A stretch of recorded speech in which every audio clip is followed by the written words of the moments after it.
He's beating mama. Please help. The text hit Dominic Harlan's phone at 11:47 p.m., a phone that only received kill orders and blood money. He read it once, his jaw locked. Then the second message landed. I'm hiding under my bed. He says he's going to kill her. Dominic Harlan had buried men without flinching. He had watched grown men beg and felt nothing. But these words, a child's words, shaking, desperate, sent to a number she never meant to dial, cracked something open inside him that 26 years of violence couldn't touch. He typed 3 words back. I'm on my way. And he meant it with everything he had left. Before we continue, if this story moves you, subscribe to our channel, follow this story to the very end, and comment the city you're watching from so I can see how far this story has traveled. The phone hadn't made that sound in years. Not that sound. Not the generic default buzz of an unknown number reaching through the dark like a hand from the grave. Dominic Harlan's phone received 2 kinds of messages. Orders he gave and confirmations that those orders had been carried out. That was it. That was the entire emotional range of the device sitting on the mahogany table next to his glass of bourbon. But at 11:47 p.m. on a freezing Thursday in Boston, a third kind of message arrived.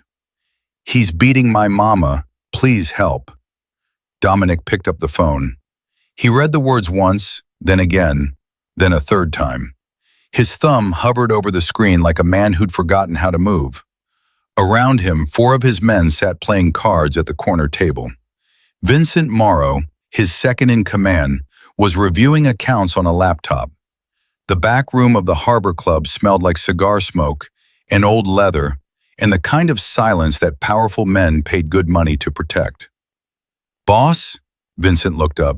Something wrong? Dominic didn't answer. He was still staring at the screen when the second message came through. I'm hiding under my bed. He says he'll kill her. His breath stopped. Not slowed, stopped. Like his lungs had simply forgotten their job. He had seen those words before, not on a screen, in real life. 26 years ago, in a cramped apartment in Dorchester, he had heard those exact words come out of a little girl's mouth. A little girl with golden curls and a laugh that could warm a room in January. Dominic typed back. 3 words, no punctuation, no hesitation. I'm on my way. He stood up so fast that his chair scraped across the floor like a gunshot. Every man in the room looked up. Dominic grabbed his coat from the back of the chair, shoved his phone in his pocket, and walked toward the door. Boss, Vincent was on his feet now. Where are you going? We've got the Moretti meeting in 40 minutes. Cancel it. Cancel it? Dominic, this is a $2 million... I said cancel it, Vincent. The room went dead quiet. Nobody questioned Dominic Harlan. Not twice, not ever. Vincent sat back down slowly, his eyes tracking his boss as he disappeared through the steel door and into the frozen Boston night. Dominic's hands were shaking as he started the car, not from cold, not from fear. From something he hadn't felt in so long he almost didn't recognize it. Urgency, the desperate, clawing need to reach someone before it was too late. His phone buzzed again as he pulled onto the expressway. There's blood everywhere. I can't find Mama. He pressed the accelerator until the engine screamed. Streetlights blurred into golden streaks. The GPS said 14 minutes. 14 minutes was a lifetime. 14 minutes was an eternity for a child hiding under a bed while a monster hunted her through her own home. Another message. I think I'm going to sleep now. I'm really tired. Dominic's hands tightened on the wheel until his knuckles turned white as bone. He knew that tone. God help him, he knew exactly what those words meant. Not sleep. Surrender. A child's body shutting down because the terror had become too much to carry. He grabbed the phone with one hand, steering with the other, and typed fast. Stay awake. Talk to me. What's your name? The response took 11 seconds. 11 seconds that felt like 11 years. Lily. I'm Lily. Lily, my name is Dom. I'm coming to help you, but you have to stay awake for me. Can you do that? I'll try. Good girl. Tell me about your mama. What's her name? Rachel. Rachel Cooper. Tell me something about her, something happy. She makes chocolate chip pancakes every Saturday, and she reads me stories before bed. She does all the voices, even the dragon voices. Something cracked inside Dominic's chest. Not broke, cracked. Like a dam that had held back a river for 26 years, suddenly developing its first fracture. This little girl, hiding in the dark, bleeding with fear, was talking about pancakes and bedtime stories. She was talking about the kind of ordinary, beautiful life that another little girl with golden curls never got to finish living. That sounds wonderful, Lily. Keep talking to me. Dom? Yeah? Are you really coming? I promise you, Lily, I am really coming. Okay, I believe you. 3 words, I believe you. Spoken with the kind of absolute, unquestioning faith that only children possessed. The kind of faith that could either save you or destroy you, depending on whether you were worthy of it. Dominic pressed harder on the gas. The GPS said 6 minutes now. 6 minutes through dark residential streets where families slept behind locked doors, trusting that the world was safe enough to close their eyes. 6 minutes past houses with porch lights on and children's bicycles in the yard, and all the trappings of normal life that Dominic had spent decades convincing himself he didn't need and didn't deserve. His phone buzzed. Not Lily this time, Vincent. Boss, the Moretti people are asking questions. Where should I tell them you went? Dominic ignored it. Another buzz. Vincent again. Seriously, Dom, Moretti's guys are getting nervous. If we cancel without explanation... Dominic turned the phone to silent for everything except Lily's number. The Moretti deal could burn. The entire empire could burn tonight for all he cared. Because somewhere in the back of his mind, in the locked room where he kept the memories too painful to touch, a door had swung open, and behind it stood an 8-year-old girl in a hospital bed, squeezing his hand with fading strength, whispering words that had haunted every minute of his life since. Danny, promise me you'll help other kids when they're scared. His name hadn't been Dominic then. It had been Danny. Danny Harlan, a 17-year-old kid from Dorchester who worked at Sal's garage after school and came home every night to help his little sister Bella with her homework. Bella, even thinking her name felt like pressing on a wound that never healed. Bella Harlan, 8 years old, golden blonde curls that bounced when she ran, a gap-toothed smile that could make the worst day feel survivable. She believed with absolute certainty that her big brother could fix anything: broken toys, broken hearts, monsters under the bed. Danny was her hero, her protector, her whole world, and he had failed her. November 14th, a Thursday, just like tonight. Danny was at the garage, changing brake pads on a Chevy truck, when Sal came over with the shop phone in his hand and a look on his face that Danny would never forget. Kid, it's the hospital. The drive to Boston General took 12 minutes. Danny ran every red light. He burst through the emergency room doors, soaked in motor oil and rain, his heart hammering so hard he thought it might crack his ribs from the inside. His mother Karen was in the hallway. Her arm was in a sling. Her face was swollen. She was crying so hard she couldn't form words. She just pointed toward a room at the end of the hall, where doctors moved with a kind of quiet urgency that meant things had already gone too far. What happened? Danny grabbed his mother's shoulders. Mom, what happened? The apartment next door, Karen managed. Carl and his girlfriend, they were fighting again. He had a gun, Danny. He had a gun in the walls. The walls are so thin. Danny didn't hear the rest. He was already running. The room at the end of the hall had too many machines and too many doctors, and too many sounds that he would hear in his nightmares for the rest of his life. And in the center of it all, impossibly small against white hospital sheets, lay Bella. Sir, you can't be in here. That's my sister. Danny pushed past the nurse. Bella, Bella, I'm here. Her eyes opened, those same brown eyes that lit up every time he walked through their apartment door after school. But they were different now, dimmer, like someone was slowly turning down a light from the inside. Danny, her voice was barely a whisper. It was so loud. The bangs were so loud.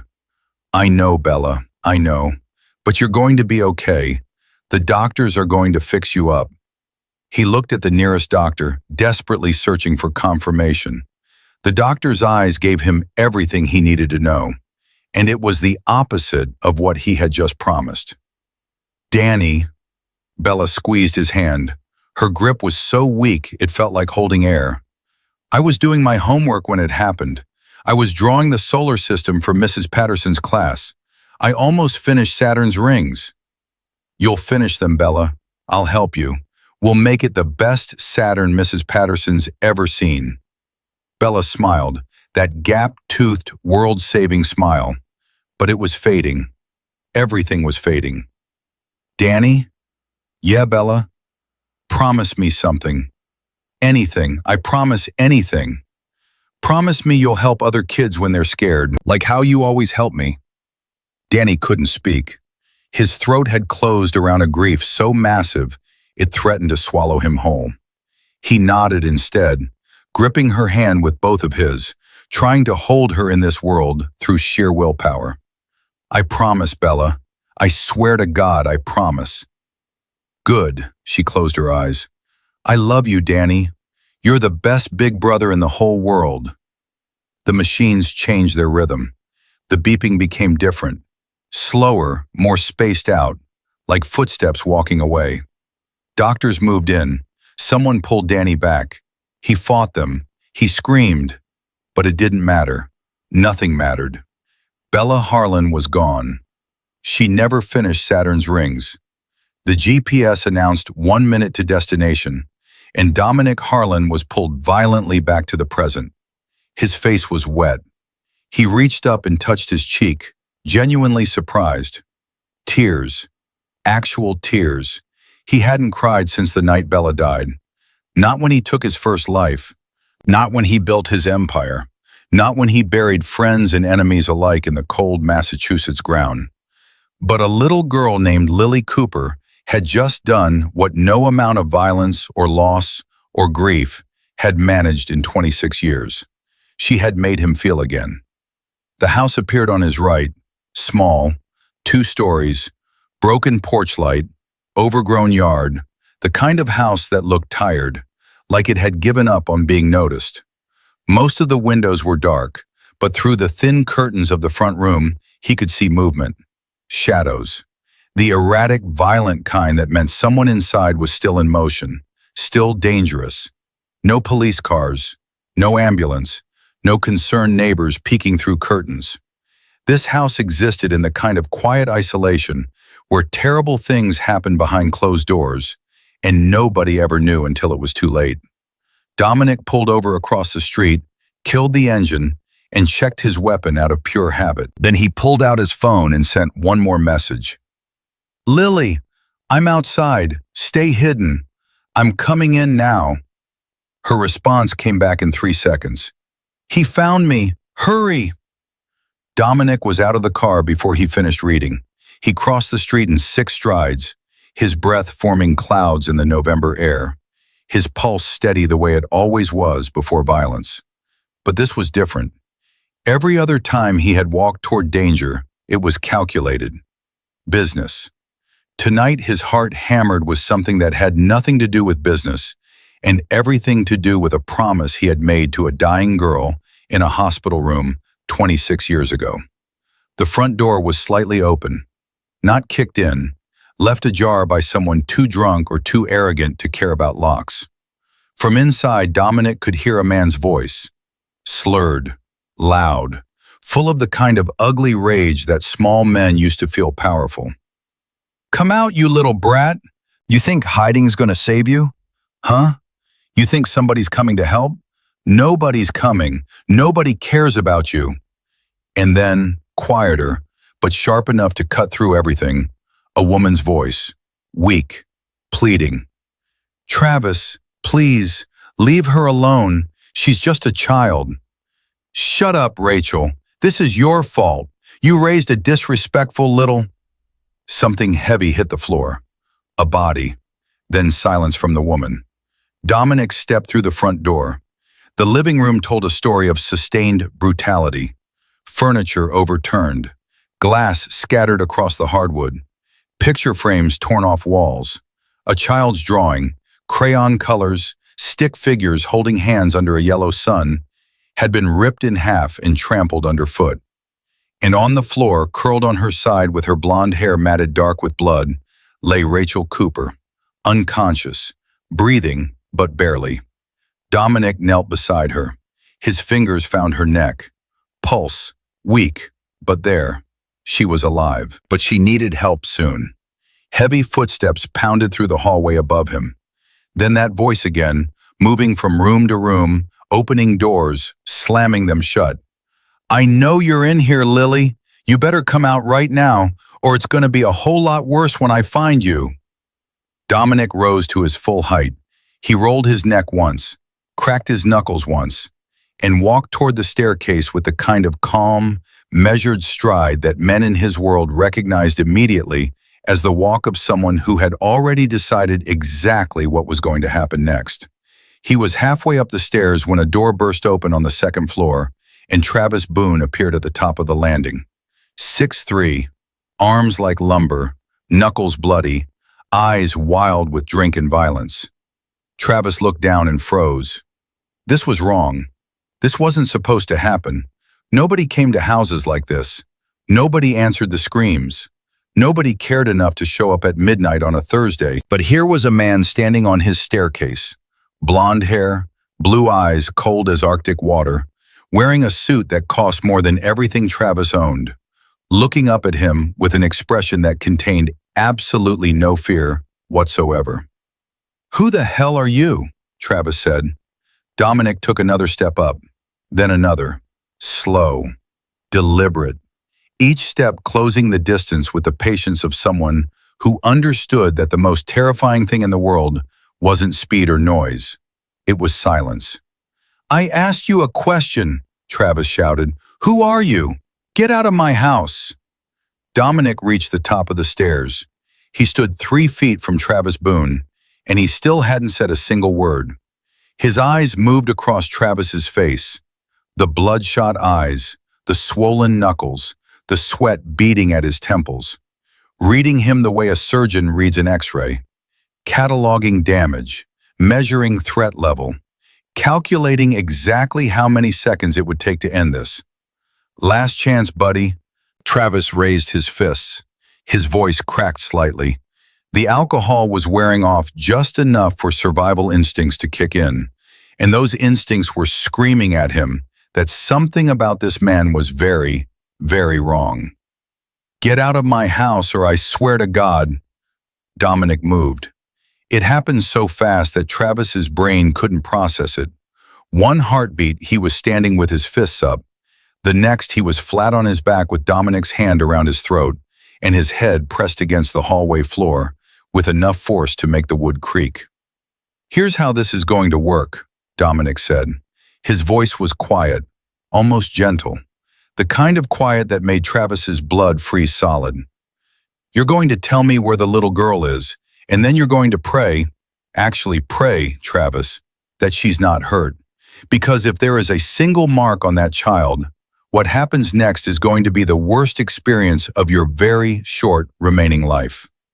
Travis gagged. His fingers clawed uselessly at Dominic's wrist. I think she ran into the back bedroom." "You think, or you know?" "The back bedroom. She locked the door. I couldn't get in." Dominic stared at him for 3 more seconds. Then he released Travis's throat just enough for the man to gasp for air, like a drowning swimmer breaking the surface. "Don't move," Dominic said. "Don't speak. Don't even breathe loud." He stood up and walked down the hallway toward the back bedroom. Behind him, Travis rolled onto his side, coughing and choking, too stunned and too terrified to run. Dominic reached the locked door. He knocked gently, twice. "Lily? It's Dom, the man from the texts. You're safe now." Silence. "Lily, I need you to open the door for me, sweetheart. Can you do that?" Nothing for 5 seconds. 10. Then, so quiet he almost missed it, the sound of small feet crossing a hardwood floor. The click of a lock turning. The door opened 2 inches, and a single blue eye peered up at him through the gap. "Are you really Dom?" "I'm really Dom." "You came. I told you I would." The door opened wider. Lily Cooper stood there in unicorn pajamas, her golden blonde curls tangled and wild, her face streaked with tears, her small body trembling so hard she could barely stand. She was 8 years old, the same age Bella had been. She looked up at him with an expression Dominic had seen only once before in his life, in a hospital room, 26 years ago. The absolute, unconditional trust of a child who believes someone had come to save her. "Is Mama okay?" Lily whispered. "Your Mama's going to be fine." Dominic crouched down until he was at her eye level. "But I need you to be brave for me for just a little longer. Can you do that?" Lily nodded. "I need you to stay in this room and close the door. Lock it again. I'm going to take care of things downstairs, and then I'm going to come back for you, okay? Promise?" That word, that single word, spoken by an 8-year-old girl with tear-stained cheeks and trembling hands. Promise. It hit him with the force of 26 years of suppressed grief. Because the last time a little girl had asked him to promise something, he had failed. He had promised Bella he would help scared kids. And then he had spent over 2 decades becoming the kind of man who scared people for a living. He had broken his word to his dying sister every single day for 26 years. But not tonight. "I promise, Lily," he said, and this time he meant it with everything he had left. Lily closed the door. The lock clicked. Dominic stood up. He turned back toward the hallway where Travis Boone lay on the floor, too afraid to move, too drunk to think, too stupid to understand that the most dangerous man in Boston had just made a promise to a child. And Dominic Harlan kept his promises. He walked back down the hallway. His footsteps were steady and measured and final, like a clock counting down to 0. Travis looked up at him from the floor with eyes that had finally, completely sobered up. "Please," Travis whispered. "I didn't mean for any of this." "Get up," Dominic said. "Look, man, I can explain." "I said get up." Travis struggled to his feet. His legs shook. His hands trembled. Every ounce of the bully's bravado that had driven him to beat an unconscious woman and terrorize a child had evaporated, leaving behind nothing but the pathetic, hollow cowardice that had always been his true nature. Dominic grabbed him by the collar and walked him down the stairs. Not roughly, not gently, with the efficient, purposeful grip of a man who moved problems from one place to another as a matter of routine. At the bottom of the stairs, Travis caught sight of Rachel, still lying motionless on the living room floor. For half a second, something like guilt flickered across his face. "Don't look at her," Dominic said. "You lost the right to look at her." He steered Travis toward the kitchen and pushed him through the door. The fluorescent light above buzzed and flickered, casting everything in a pale, unforgiving glow. Dominic positioned Travis against the counter and stood between him and the only exit. "Sit down," Dominic said, pointing to a kitchen chair. Travis sat. And then Dominic Harlan did something that terrified Travis Boone more than any punch or weapon ever could. He pulled out the other chair, sat down across from him, and folded his hands on the table like a man about to have a perfectly civilized conversation. "Talk," Dominic said. Travis Boone opened his mouth 3 times before words came out. Each time he looked at Dominic's eyes, and the words died somewhere between his brain and his tongue. Because those eyes, ice blue, unblinking, patient the way a predator was patient, told him that the next few minutes would decide whether he walked out of this kitchen or was carried out. It's not what you think, Travis finally said. Dominic didn't move, didn't blink, just sat there with his hands folded on the table, like a man with all the time in the world. I asked you to talk, Travis, not to tell me what I think. Travis flinched at the sound of his own name. How do you know I know a lot of things. I know your name is Travis Boone. I know you've got outstanding warrants, unpaid child support, assault charges from an ex-wife in Worcester. I know you moved in with Rachel Cooper 4 months ago because you needed somewhere to hide, and she was too lonely and too broken to say no. Dominic tilted his head slightly. You want to know how I know all that? Travis shook his head. Because men like you are all the same, Travis. Every single one of you. You find a woman who's already hurting, already vulnerable, and you move in like a parasite.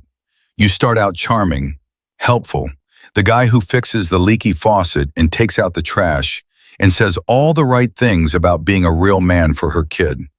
And then one night, maybe 2 months in, maybe 3, the mask slips. A little push, a grabbed wrist. And once you've tested the water and found out nobody's going to stop you, the real you comes out. Travis's face had gone the color of old concrete. You don't know me. I know you better than you know yourself. Dominic leaned forward an inch, just 1 inch, but Travis pressed back against his chair like the distance between them had collapsed entirely. So let's skip the part where you tell me it was a misunderstanding. Skip the part where you blame Rachel for provoking you. Skip the part where you say the kid disrespected you. And go straight to the part where you explain to me, honestly, Travis, for maybe the first time in your miserable life, what you did to that woman lying on the living room floor. Travis's eyes darted toward the kitchen door. Dominic caught it immediately. Don't, Dominic said softly. Whatever you're thinking right now, don't. Because I promise you, and I am a man who keeps his promises, you will not make it 3 steps. Travis's shoulders sagged. Whatever fight he had left, whatever animal instinct was telling him to run, it drained out of him like water through a cracked glass.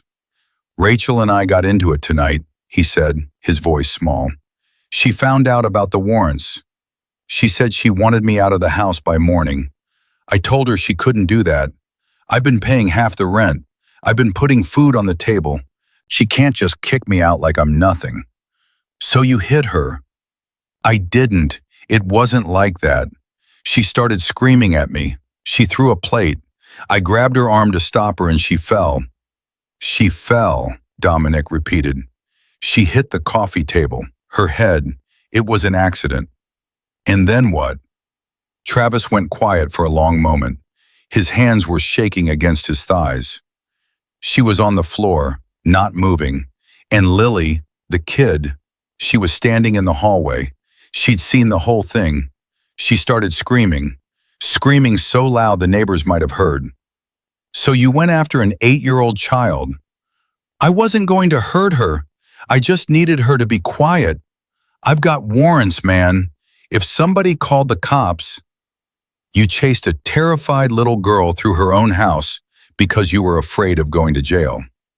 Travis's mouth worked, but nothing came out. When Dominic laid it flat like that, stripped of all the excuses and rationalizations, it sounded exactly like what it was. A grown man terrorizing a child to protect himself. She locked herself in the back bedroom, Travis continued, barely audible now. I was trying to get her to open the door. That's all. I was just trying to get her to calm down and open the door. What did you say to her, Travis? Through that door. What exactly did you say to that little girl? Travis stared at the table. I heard you, Dominic said. When I came in, I heard you say, and I want you to think very carefully about this. Nobody's coming. Nobody cares about you. You said that to an 8-year-old child whose mother was lying unconscious in a pool of blood. You told her nobody cared. The kitchen was so quiet that Dominic could hear the clock on the wall ticking. He could hear Rachel's shallow breathing from the living room. He could hear, if he listened carefully, the faint sound of Lily moving around in the bedroom upstairs. Here's what kills me, Travis. Dominic's voice changed. Not louder, deeper, like something underneath it had shifted. It's not the hitting. I've seen men hit each other my whole life. It's not even the drinking or the warrants or the fact that you're a coward who picks on women and children. What kills me is that you told that little girl nobody was coming for her. Dominic placed both palms flat on the table. Because somebody did come. I came, and now you have to deal with that. Travis looked up. His eyes were wet, not from remorse, from fear. Pure, undiluted, bone-deep fear. What are you going to do to me? Dominic studied him for a long time. In his world, this question had only ever had one answer. Men who crossed certain lines were removed. Permanently. Quietly. It was the simplest math in the universe. A problem existed, you eliminated it, and you moved on. But from the living room, he could hear Lily's voice. She had come downstairs. She was sitting beside her mother, whispering to her, "Mama, please wake up. The nice man is here. He came to help us. Please, Mama, wake up. I want to tell you about Dom. He answered my text. He's real, Mama. He's really here." And just like that, the simplest math in the universe got complicated. Because Dominic realized that if he did what every instinct told him to do, what 26 years of conditioned brutality demanded, he wouldn't just be eliminating Travis Boone, he would be proving Travis right.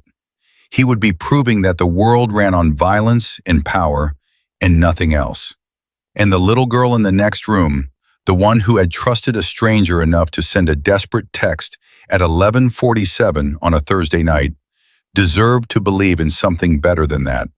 Bella had believed in something better. Bella had believed her big brother could fix anything without breaking it. Dominic made his decision. "Stand up," he said. Travis stood. His legs barely held him. "You're going to walk out that back door. Right now. Tonight. And you are going to disappear, Travis. Not next week. Not tomorrow morning.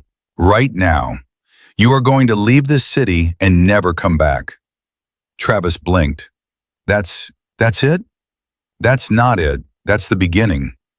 Dominic stood up and closed the distance between them until he could smell the stale beer on Travis's breath. "You're never going to contact Rachel Cooper again. Not a phone call, not a text, not a letter, not a message through a friend. She does not exist for you anymore. Do you understand?" Yeah, I understand. "And Lily," Dominic's voice dropped to something barely audible.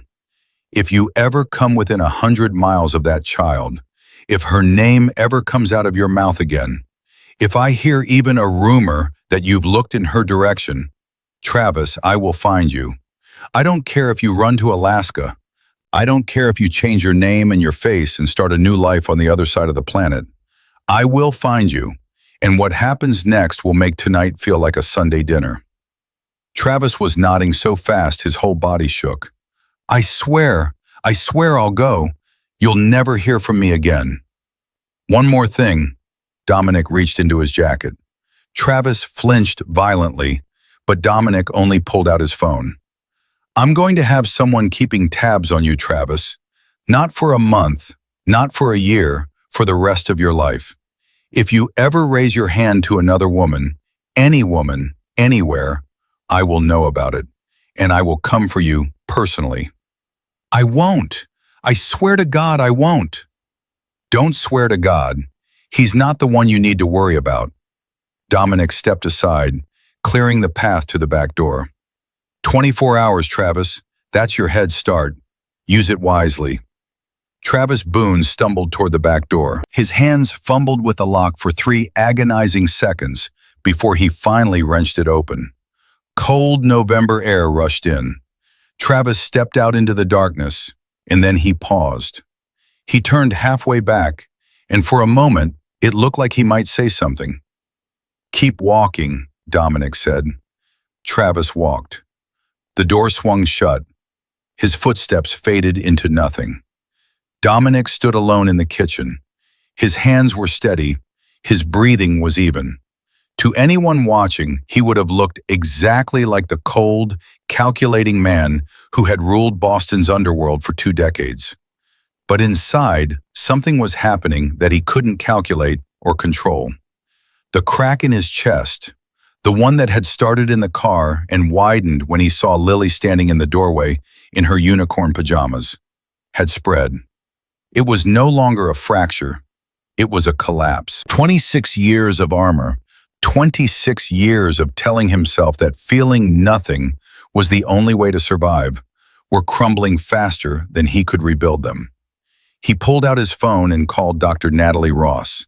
She answered on the second ring, even though it was past midnight. "Dominic, what's wrong? I need you at an address. Woman, mid-30s, unconscious from head trauma, probably concussion, maybe worse. She's been beaten badly." "Who did this?" "That's not your concern, Natalie. Can you come?" "Give me the address. I'll be there in 15. He gave her the address and then added something that made Dr. Ross pause on the other end of the line. "Natalie, there's a child here, 8 years old. She's not physically hurt, but she's seen everything tonight. She's going to need someone gentle." In 15 years of treating Dominic Harlan's people, bullet wounds, broken bones, the aftermath of territorial disputes, Natalie Ross had never once heard concern for a child in his voice. Concern for anyone, really. She didn't ask questions. She just said, "I'll bring everything I need." Dominic ended the call and walked back into the living room. Lily was sitting cross-legged on the floor next to her mother, holding Rachel's hand with both of hers. She had pulled a blanket from the couch and draped it over Rachel's body with the careful tenderness of a child who is used to taking care of someone who should have been taking care of her. "Dom," Lily said when she saw him. Her voice was calmer now, still small, still shaking at the edges, but calmer. "Mama's hand is warm. That's good, right? That means she's okay?" Dominic lowered himself to the floor beside them. His knees ached, a reminder that the 17-year-old kid from Dorchester now lived in a 47-year-old body that had absorbed decades of damage. He sat anyway, because that was where Lily was, and right now, Lily was the center of gravity in his universe. "That's very good, Lily. It means her heart is strong." "Like Mama," Lily said. "Mama's the strongest person I know. Daddy used to say that. He said Mama could carry the whole world on her shoulders and still make breakfast." "Your daddy sounds like he was a smart man." "He was." Lily's eyes dropped. "He died in a car accident. 9 months ago, a truck ran a red light." "I'm sorry, Lily." "After Daddy died, Mama cried every night. She thought I couldn't hear, but I could. Through the walls. Every single night." Lily paused. "Then Travis came. He was nice at first. He brought Mama flowers. He brought me a teddy bear. He said he was going to take care of us." She stopped talking. Her small jaw tightened in a way that made her look 20 years older than 8. "When did he stop being nice?" Dominic asked quietly. 2 months ago. He and Mama had a fight about money. He broke the kitchen chair, the one Daddy built. She looked up at Dominic with eyes that held a question too heavy for any child to carry. "Why do people pretend to be nice when they're not, Dom? Why don't they just tell you who they are from the beginning?"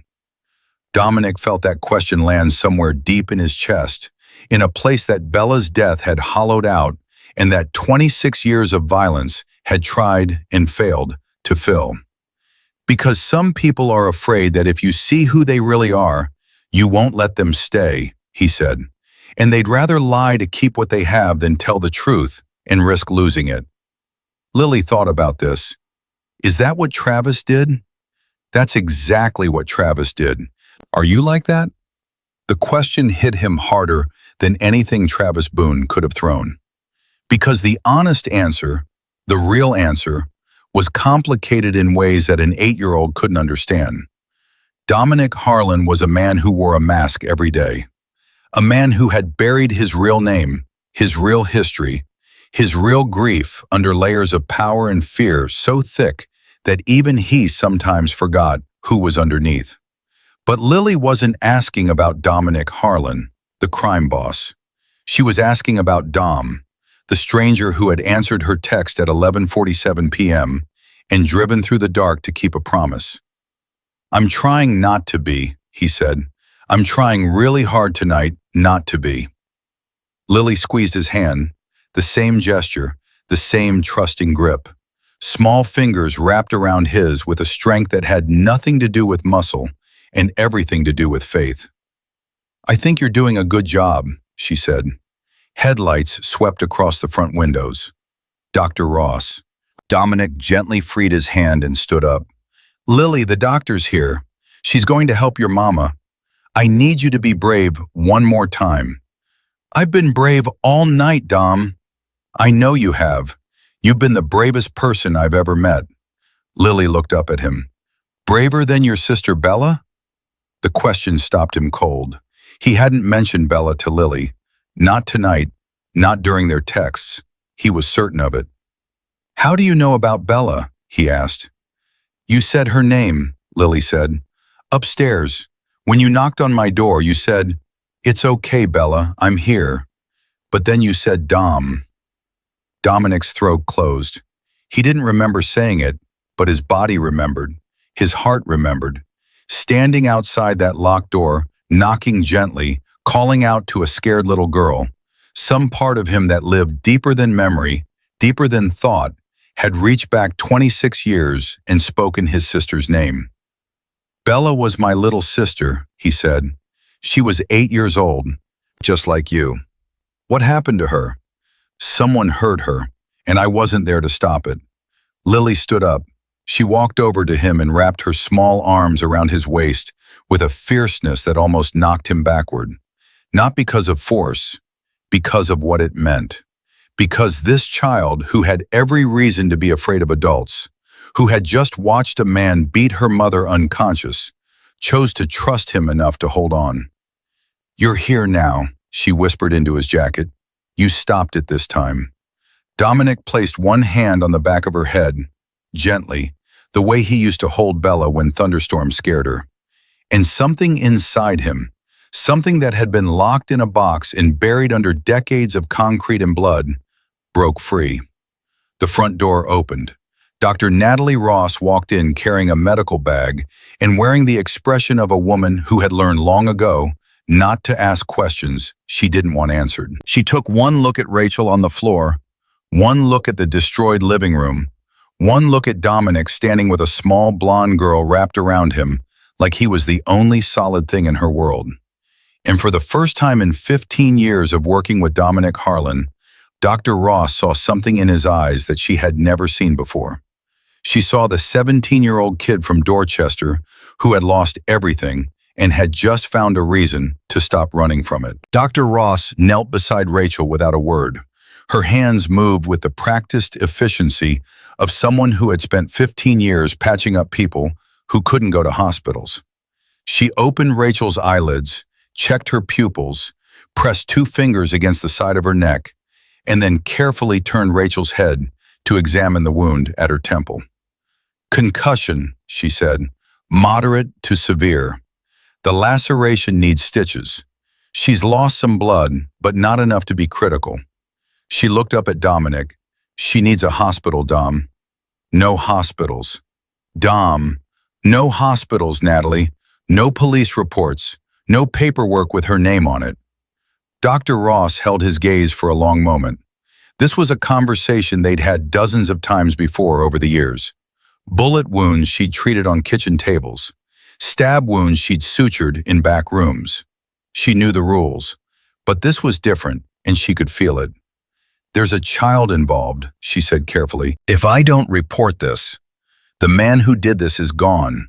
He's not coming back. I need you to take care of Rachel and keep this quiet." Lily had been watching from 3 feet away, her arms wrapped around herself, her eyes darting between the doctor and Dominic, like she was trying to decode a language she almost understood. "Is Mama going to die?" Lily asked. Dr. Ross turned to her immediately. The change in her expression was instant, from professional tension to something warm and open and safe. "No, sweetheart, Your mama's going to be just fine. She's sleeping right now because her body needs rest, but she's going to wake up. When? Soon. I'm going to clean her up and give her some medicine, and she's going to feel much better. But I need you to help me, okay? Can you get me some clean towels from the bathroom? Lily looked at Dominic first, not at the doctor, at him, asking permission with her eyes, the way children do when they've decided that one particular adult is their anchor in the storm. Dominic nodded. Go ahead, Lily. I'll be right here. Lily ran upstairs. The moment her footsteps faded, Dr. Ross dropped her voice low. Dominic, talk to me. Who is this woman? Who is this child? In 15 years, you've never once called me for anyone outside your organization. It doesn't matter who they are. It matters to me. I just walked into a house that looks like a war zone. There's an unconscious woman on the floor and an 8-year-old girl who looks at you like you're her father. I need to know what I'm involved in. Dominic crouched beside Rachel. He looked at her face, swollen, bruised, but even through the damage, he could see the resemblance. The same blonde hair as Lily, the same jawline. This woman had been beautiful before Travis Boone decided to use her as a punching bag. She texted me, Dominic said. Rachel? Lily, the little girl. She was trying to call for help and texted the wrong number. My number. Dr. Ross stared at him.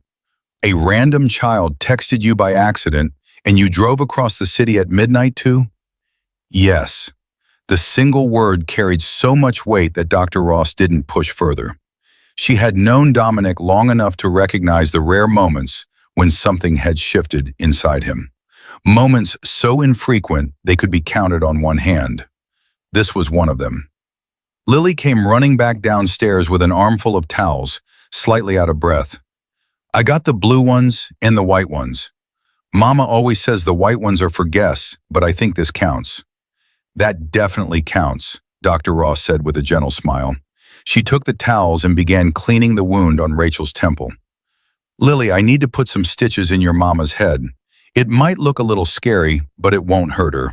She's sleeping through it. Can you hold her hand for me while I work? I've been holding her hand all night, Lily said, and there was something in the way she said it, not as a complaint, but as a simple statement of fact, that made Dr. Ross's hands pause for just a fraction of a second. Dominic's phone buzzed. Vincent. He stepped toward the hallway to take it. Boss, we've got a problem. What kind of problem? The kind that knows you left the club in a hurry and wants to know why. Moretti sent 2 guys to the harbor. They're asking where you went, saying the deal's off unless you show face tonight. Let it be off. Silence on the other end. Then, Dom, this is $2 million. We've been working this for 6 months. And I'm telling you to let it go, Vincent. What is going on with you tonight? Clear my schedule for the rest of the week. The rest of the... Dom, are you in trouble? Do you need me to send... I don't need anything. I need you to do what I asked. Clear the schedule. Handle Moretti however you see fit. I trust your judgment. Another pause. In 20 years of working together, Dominic had never once said, I trust your judgment about a major deal. Vincent had always been the executor, never the decision maker. Something was very wrong, or very different, or both. Okay, boss, I'll handle it. Dominic hung up and leaned against the hallway wall. $2 million, 6 months of negotiations, meetings, leverage, carefully constructed pressure. All of it meant nothing compared to the sound of Lily Cooper telling an unconscious woman that the nice man had come. He walked back into the living room just as Rachel's eyes fluttered. Mama! Lily was on her feet instantly. Mama, can you hear me? Rachel's eyes opened halfway, confused, unfocused. Her hand went instinctively to the side of her head, but Dr. Ross caught it gently. Don't touch it, Rachel. You've got a nasty cut. I've just finished stitching it up. Who are you? Rachel's voice was hoarse, cracked. Where's Travis? Travis is gone, Mama, Lily said, gripping her mother's hand tighter. He left. He's not coming back. Rachel's eyes widened with the kind of sudden, panic clarity that only comes when the brain catches up to reality all at once. Lily, baby, are you hurt? Did he touch you? Let me see you. She tried to sit up. Dr. Ross pressed her down firmly but gently. Rachel, you need to stay still. You have a concussion. I don't care about a concussion. My daughter, Lily, come here, let me see you. Lily pressed her face against her mother's chest. Rachel wrapped both arms around her and held on with a ferocity that turned her knuckles white. She was shaking, crying, checking Lily's arms, her face, her hands, searching for damage the way only a mother could, running her fingers through Lily's tangled hair with desperate tenderness. I'm okay, Mama. I'm okay. Dom saved us. Rachel looked up. For the first time, she registered that there was a man standing in her living room. A man she had never seen before. Blonde hair, blue eyes, wearing a suit that cost more than her mortgage payment. Standing perfectly still with his hands at his sides and an expression she couldn't read. Who are you? Rachel's arms tightened around Lily. The protective instinct overrode everything. Pain, confusion, gratitude. A strange man was in her house, and her child was in her arms, and she needed answers right now. My name is Dominic. Your daughter sent me a text message tonight asking for help. Rachel looked down at Lily. You texted someone? I was trying to text Mrs. Patterson, my teacher. She gave me her number for emergencies, but I got the numbers mixed up. Lily looked at Dominic. I texted Dom instead. Rachel's face cycled through emotions faster than words could capture. Confusion, disbelief, fear, and then, slowly, like dawn breaking through storm clouds, something that might have been relief. You came, Rachel said to Dominic, a stranger, in the middle of the night. You just came. I did. Why? The same question Lily had asked. The question that kept cutting through all of Dominic's defenses like a blade through silk. Because your daughter asked me to, he said. And then, because that answer felt incomplete, he added something he hadn't planned to say. And because a long time ago someone I loved asked me to help kids when they were scared. I've spent 26 years breaking that promise. Tonight I decided to keep it. Rachel studied his face. She was a woman who had learned, through grief, through Travis, through a lifetime of men who said one thing and did another, to read people quickly and accurately. And what she read in Dominic's face didn't add up to anything she recognized.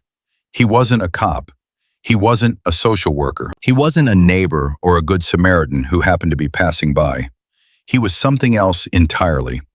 Something that scared her and comforted her in equal measure. Is Travis really gone? She asked. Travis Boone will never set foot in this city again. That I can guarantee you. How? How can you guarantee something like that? Dominic held her gaze. Because I asked him to leave, Rachel, and I'm very persuasive. The way he said it, calm, absolute, without a single trace of doubt, told Rachel everything she needed to know and several things she probably didn't want to know. She nodded once and pulled Lily closer. Mama, Lily said, Dom has a sister named Bella. She's in heaven. She was 8, just like me. Rachel looked at Dominic. Something passed between them. Not words, not even understanding exactly, but recognition. The recognition of two people who had both lost someone essential, and were still trying to figure out how to breathe in a world shaped by that absence. I'm sorry, Rachel whispered. So am I, Dominic said, about all of this. Dr. Ross finished packing her medical bag. She stood up and pulled Dominic aside. She needs rest. 48 hours minimum without any strenuous activity. Watch for signs of a more serious concussion, vomiting, confusion, slurred speech. If any of that happens, she goes to a hospital whether she wants to or not. Understood. And Dom? Dr. Ross lowered her voice further. That little girl hasn't slept. She's running on adrenaline and fear. When she crashes, and she will crash, it's going to be hard. She's going to have nightmares. She's going to need someone steady. I hear you. Do you? Because the Dominic Harlan I know doesn't do steady. Not for strangers. Not for anyone. Dominic looked at Lily, who was curled against her mother on the floor, whispering something about Saturday pancakes. Maybe you don't know me as well as you think, Natalie. Dr. Ross picked up her bag and walked toward the front door. At the threshold, she stopped. Dom, whatever this is, whatever tonight means, be careful. You can't save everyone. I'm not trying to save everyone. Then who are you trying to save? Dominic didn't answer. Dr. Ross nodded like the silence had told her everything, and then she was gone. The house settled into quiet, the kind of quiet that comes after violence, heavy, fragile, like the air itself was holding its breath. Dominic pulled a chair from the dining room and sat near Rachel and Lily. Not too close. Close enough that Lily could see him if she looked up. Far enough that Rachel wouldn't feel crowded. You should sleep, he told Rachel. Both of you. I can't sleep, Rachel said. Not here, not with all this. She gestured vaguely at the destroyed living room. The overturned furniture, the broken glass, the blood on the hardwood, her blood, that had started to dry in dark, ugly stains. Then I'll stay, Dominic said. Rachel looked at him sharply. You don't have to do that. I know I don't. We don't even know you. Lily knows me. He said it simply, like it was the most obvious thing in the world, and Lily, half asleep against her mother's chest, mumbled something that sounded like agreement. Rachel opened her mouth to argue, then closed it, then opened it again. Are you a cop? No. Military? No. Then what are you? Dominic considered the question. What was he? Honestly, he was a man who had killed people, a man who had ordered things done that would put him in prison for the rest of his life, a man who had built an empire on fear and violence and the systematic elimination of anyone who stood in his way. He was the last person who should be sitting in a stranger's living room at 1 a.m, watching over a wounded woman and her sleeping daughter. I'm just a man who answered his phone, he said. Rachel held his gaze for a long time. Then something in her shoulders released. Not trust exactly, not yet, but the absence of resistance, which was close enough. There's coffee in the kitchen, she said, if the machine's not broken. I'll find it. Dominic stood up and walked to the kitchen. The coffee machine was on the counter, miraculously intact despite the chaos that Travis had unleashed on the rest of the house. He found filters in the cabinet, coffee grounds in a tin by the stove. As he waited for it to brew, he looked down at his hands. These hands had done terrible things. They had signed orders that destroyed families. They had gripped weapons that ended lives. They had built an empire brick by brick, each brick mortared with someone else's blood. But tonight, these same hands had checked a woman's pulse with a gentle touch, had knocked softly on a bedroom door, had held a little girl who needed someone to hold on to. His phone buzzed again. Vincent, Dominic answered. What? Travis Boone. I ran the name you texted me. He's got a file, Dom. Assault, domestic violence, child endangerment charge that got dropped in Worcester when the ex-wife recanted. This guy's been bouncing from woman to woman for years. He finds vulnerable single mothers, moves in, drains them dry, and when they try to leave, he puts them in the hospital. Dominic's grip on the phone tightened. How many? At least 4 that I can find. Probably more. This guy's a predator, Dom. A professional predator. He knows exactly what he's doing. Where is he now? My guys picked him up on a traffic camera heading south on I-93 about 40 minutes ago. He's running. Looks like he took your advice. Good. Keep tracking him. And Vincent, put the word out. Every contact we have from here to the Canadian border. Travis Boone is a marked man. If he ever touches another woman or child anywhere in this country, I want to know about it within the hour. Boss, this isn't our usual line of work. It is now. Dominic hung up and poured 2 cups of coffee. He carried them back to the living room. Rachel had shifted to the couch, propped up on pillows, with Lily fast asleep in her lap. The little girl's breathing had finally steadied. Her fist was curled around a handful of her mother's shirt, holding on even in sleep. Dominic set the coffee on the side table within Rachel's reach and sat back down in his chair. She's out, Rachel said softly, stroking Lily's hair. She fought it for so long. She kept saying she couldn't sleep until she knew I was okay. She's tougher than she looks. She shouldn't have to be. Rachel's voice cracked.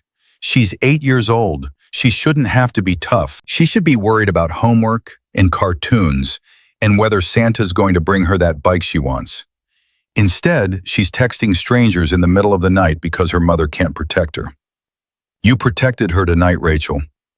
I'm lying on my living room floor with a concussion. You got between her and Travis. That's protecting her. And look where it got me. It got you here, alive, with your daughter in your arms. That's more than a lot of people get. Rachel looked at him. In the dim light, with her face bruised and her hair tangled and dried blood still at her temple, she looked like a woman who had been fighting for so long that she'd forgotten what it felt like to stop. My husband died 9 months ago, she said. Jake, he was a good man, a really good man, the kind who coached Little League and remembered anniversaries and made Lily laugh every single day. A truck ran a red light and he was just gone, like someone flipped a switch. I know, Lily told me. After Jake died, I fell apart. Completely. I couldn't work, couldn't cook, couldn't get out of bed some mornings.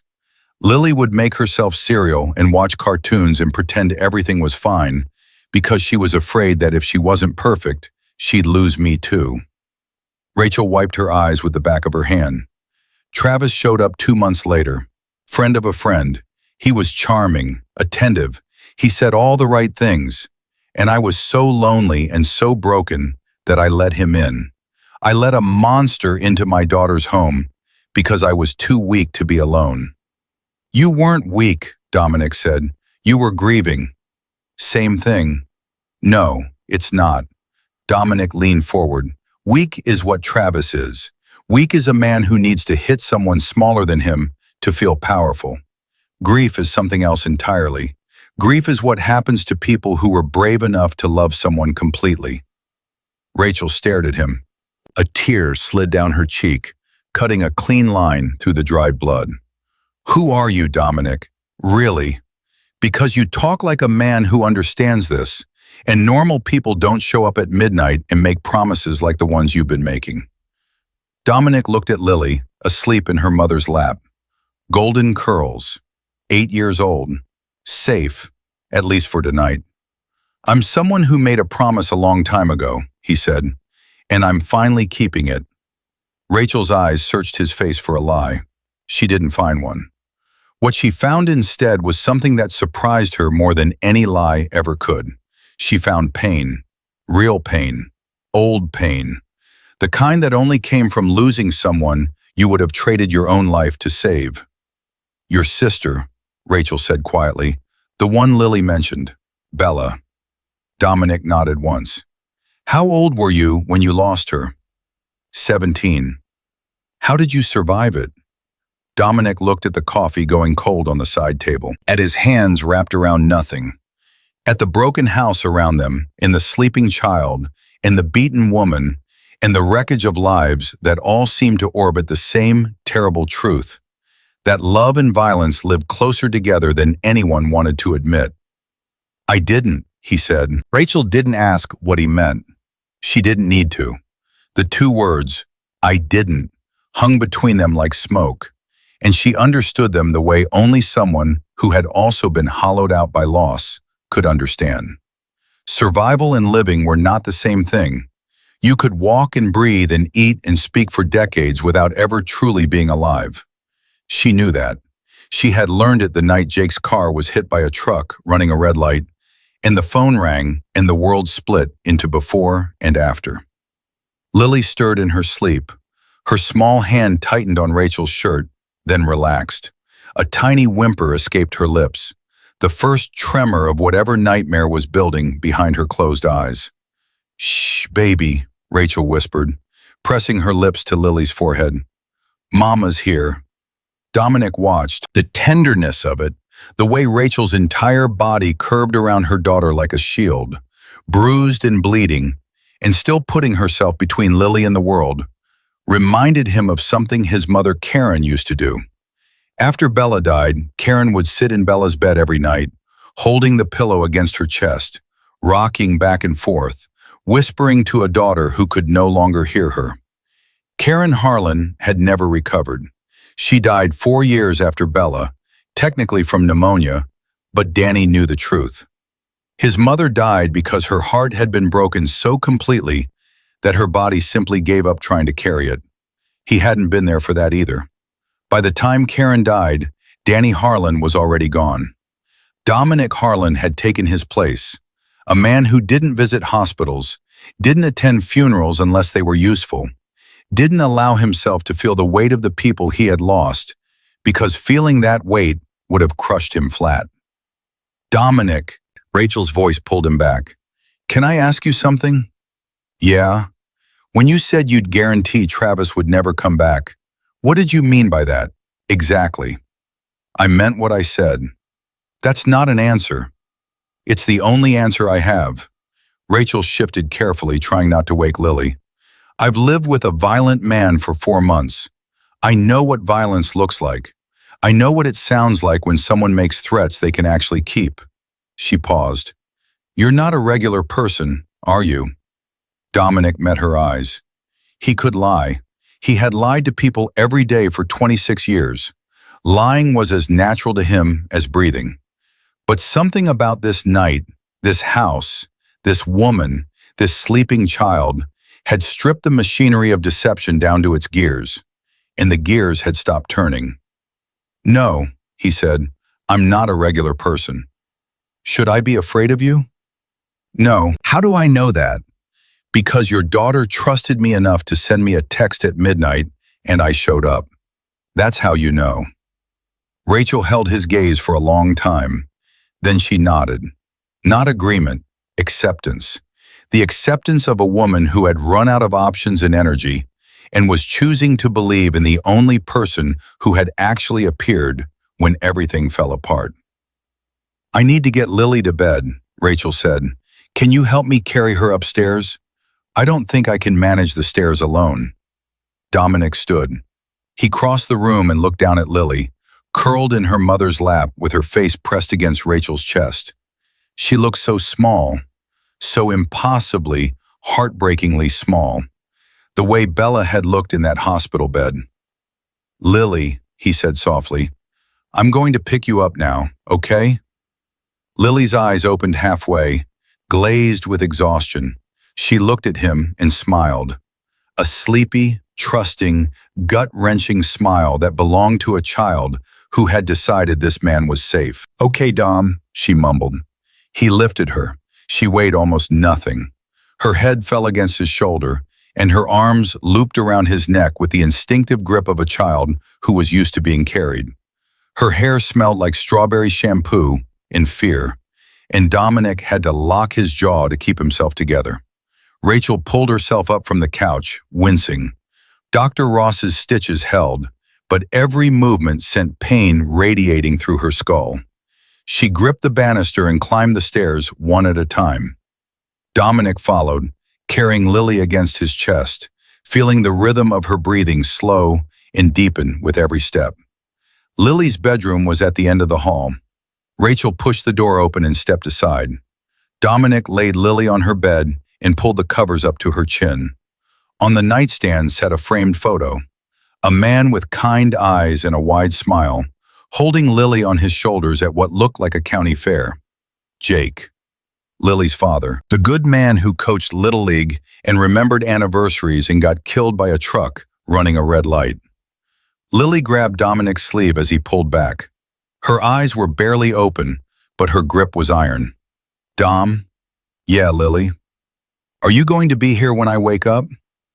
The question hit him square in the chest, because the honest answer, the answer that 26 years of self-preservation demanded, was no.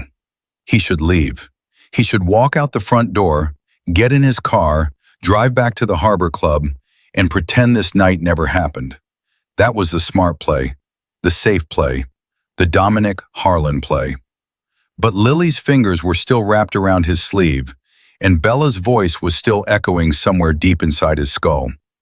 Promise me you'll help other kids when they're scared. And he realized that the smart play and the right play had never been the same thing. Not once in his entire life. "I'll be here," he said.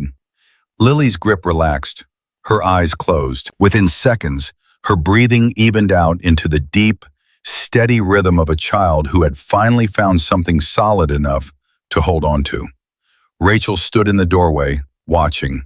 Her hand was pressed against the doorframe for balance, but her eyes were clear. She had heard the exchange. She had watched a stranger promise her daughter that he would stay. "You don't have to do this," Rachel said quietly as they walked back downstairs. "You keep saying that.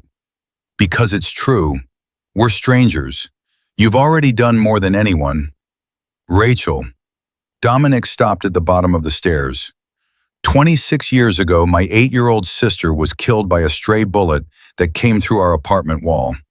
A domestic violence incident next door. She died in a hospital bed holding my hand, and the last thing she asked me to do was help other kids when they were scared. Rachel's hand went to her mouth. "I spent 26 years pretending that promise didn't exist. I built a life, a whole life, designed to make sure I never felt anything again. And then your daughter texted the wrong number, and every wall I ever built came down in about 12 minutes. He paused. The words that came next cost him more than any business deal he had ever closed.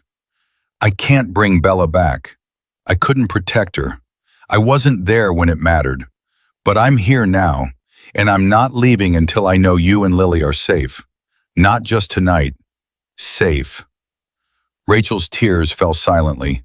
She didn't wipe them. She let them run down her bruised face and drip onto the collar of her stained shirt. "You can't save us, Dominic. You saved us tonight, and I will never forget that. But you can't fix our whole life. Lily's father is dead. I'm broke. I can barely make rent. I've been so depressed that I let a monster into my home because I thought having someone, anyone, was better than being alone with my grief. What if you didn't have to be alone?" Rachel almost laughed. "What does that mean?" "It means I have resources. It means I can help. A safer neighborhood. A house where the porch light works and the doors lock, and nobody has to hide under their bed at midnight. Dominic, I can't accept. It's not charity, Rachel. It's a debt. A debt to who? To Bella. To Lily. To every night I spent telling myself that the promise I made didn't matter." He took a breath. "Let me do this. Not for you, for me. Because if I walk out of this house tomorrow and go back to my life like nothing happened, then Travis Boone was right.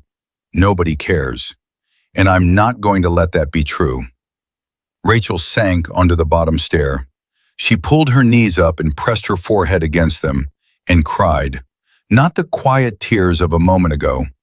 Real crying.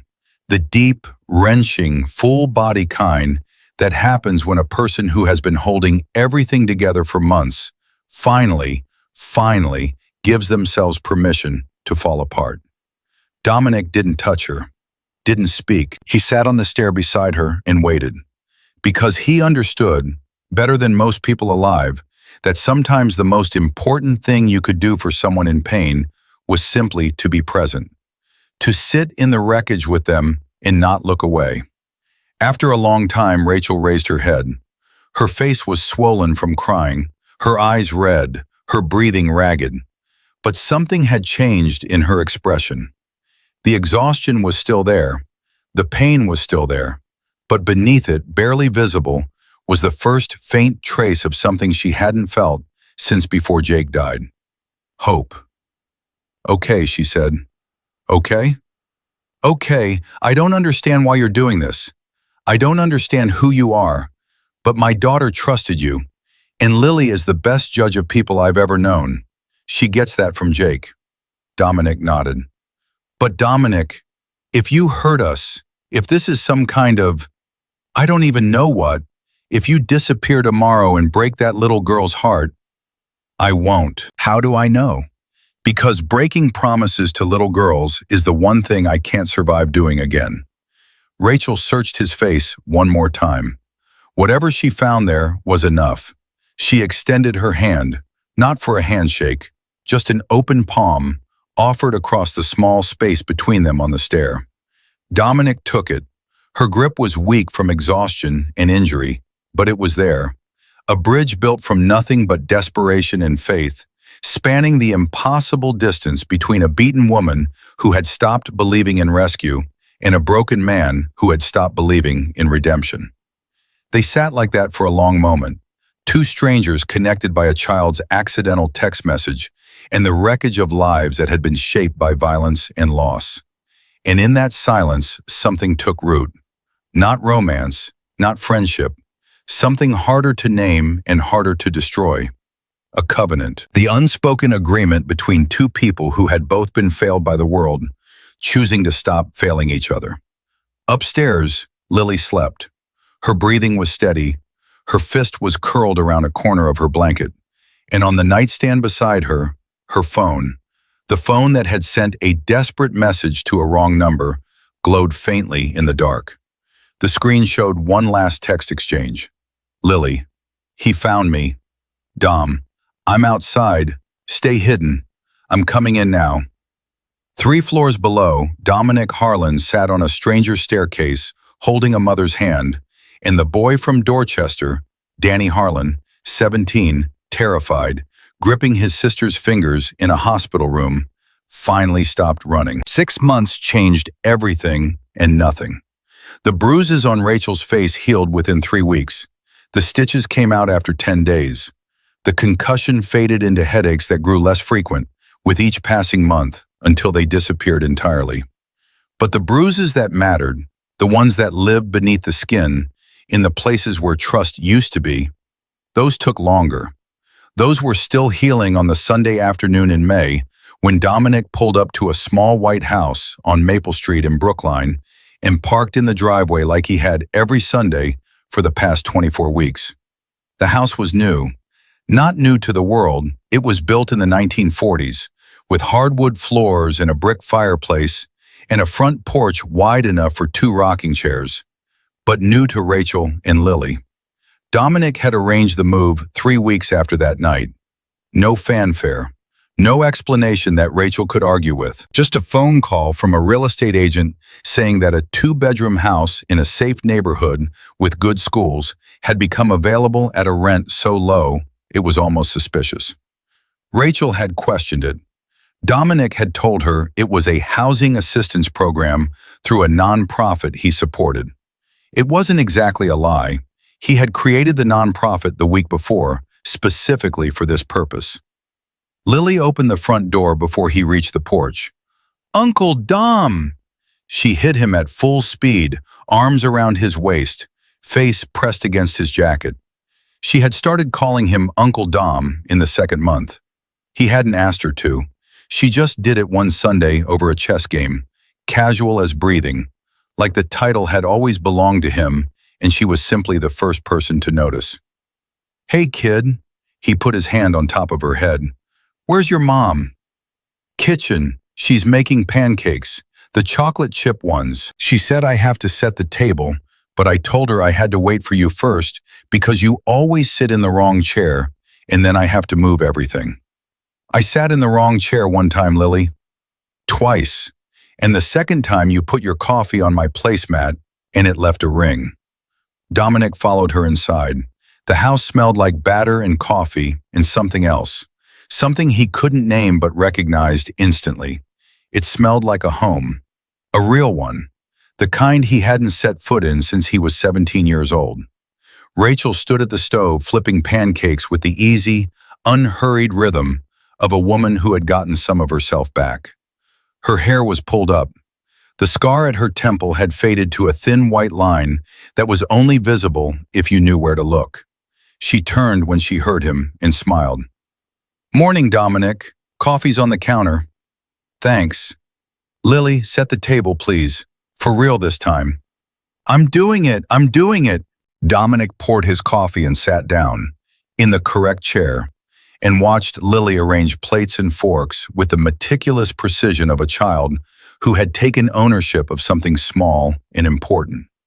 She placed the napkins exactly parallel to the forks. She adjusted the salt and pepper shakers until they were centered. She put a glass of orange juice at each place setting and then stood back to evaluate her work with the critical eye of a restaurant inspector.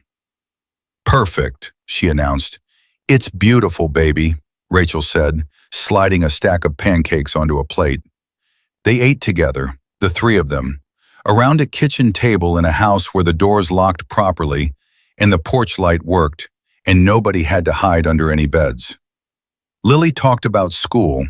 Her teacher, Mrs. Gutierrez, had assigned a project on community heroes, and Lily wanted to write about firefighters, but also maybe veterinarians, because her friend Sophie's mom was a vet, and she let Lily hold a baby rabbit last Tuesday. "Which one are you going to pick?" Dominic asked. "I don't know yet. Mrs. Gutierrez said we could write about anyone who helps people. It doesn't have to be a famous person.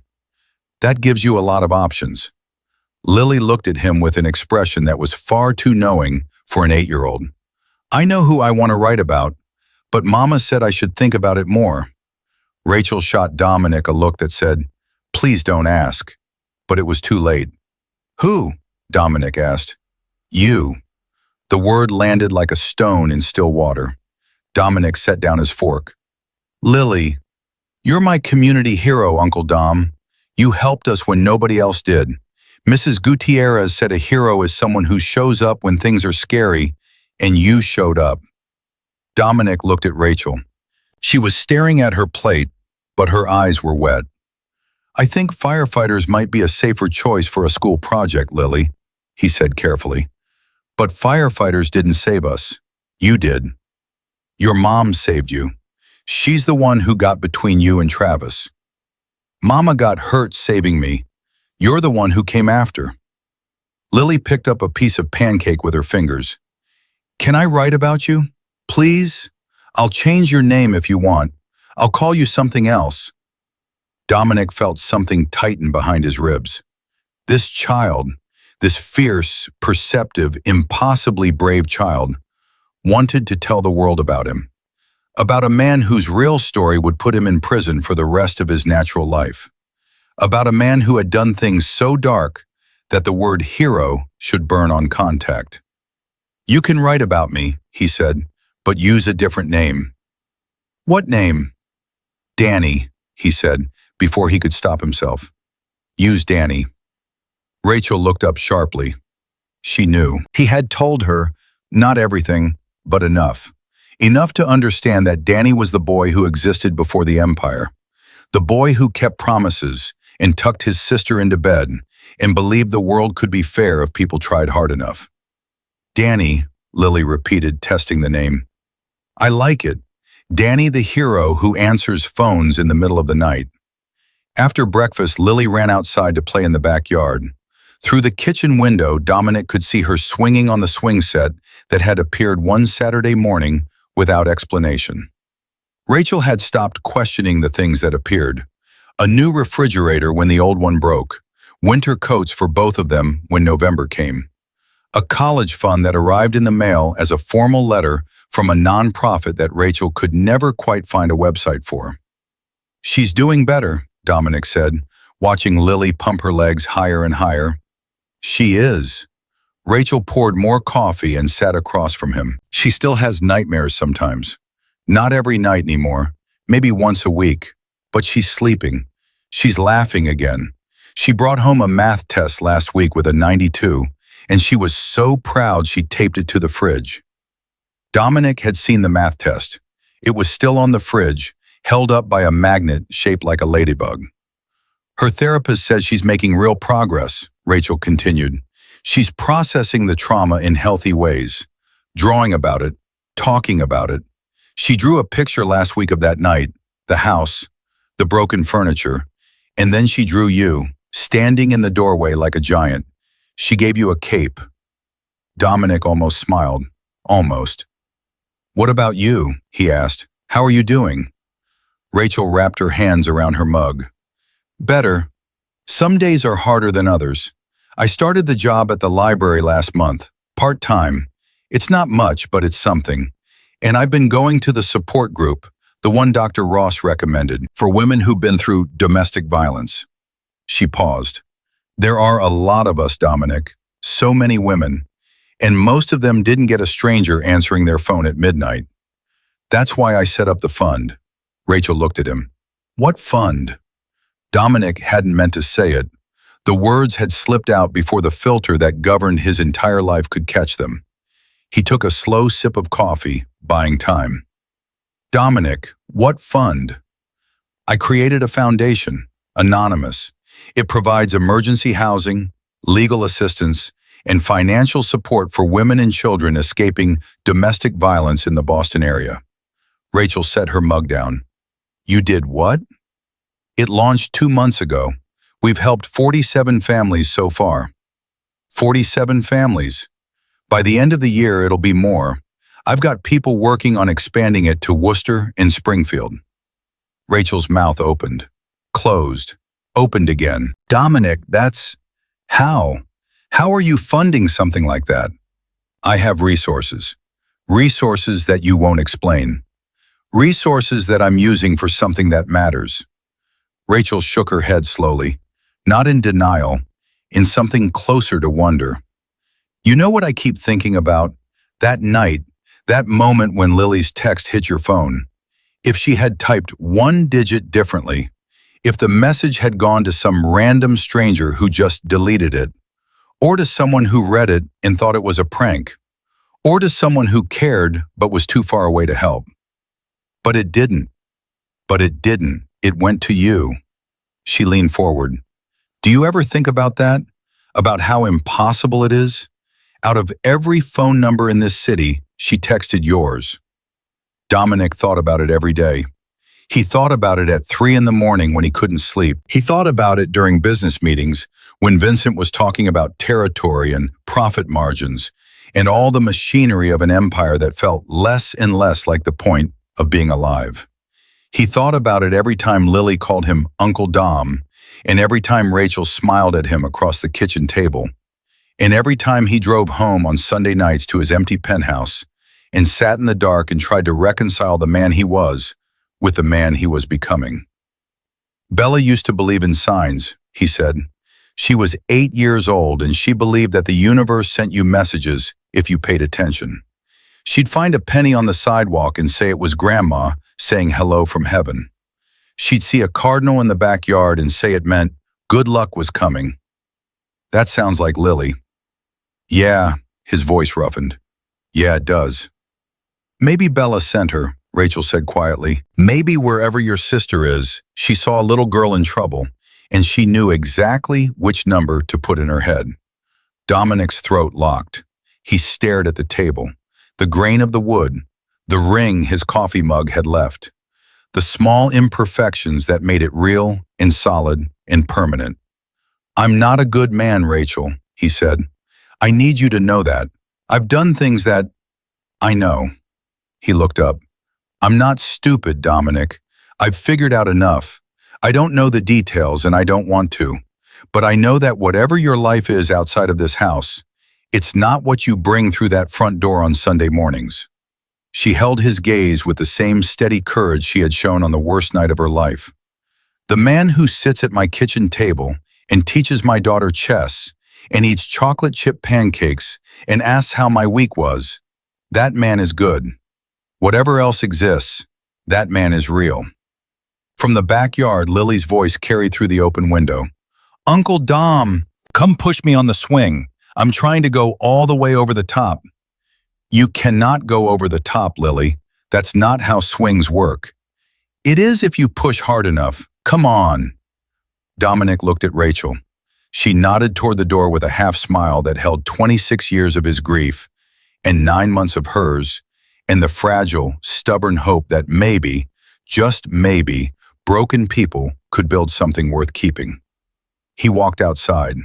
Lily was swinging as high as the chains would allow, her golden hair flying behind her, her laughter ringing across the yard with the kind of pure, uncomplicated joy that Dominic had forgotten existed in the world.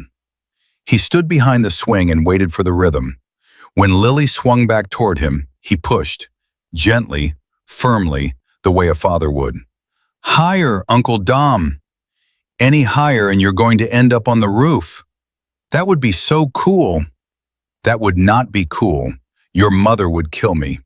Lily laughed. The sound went through Dominic like sunlight through glass, reaching places that hadn't seen light in 26 years.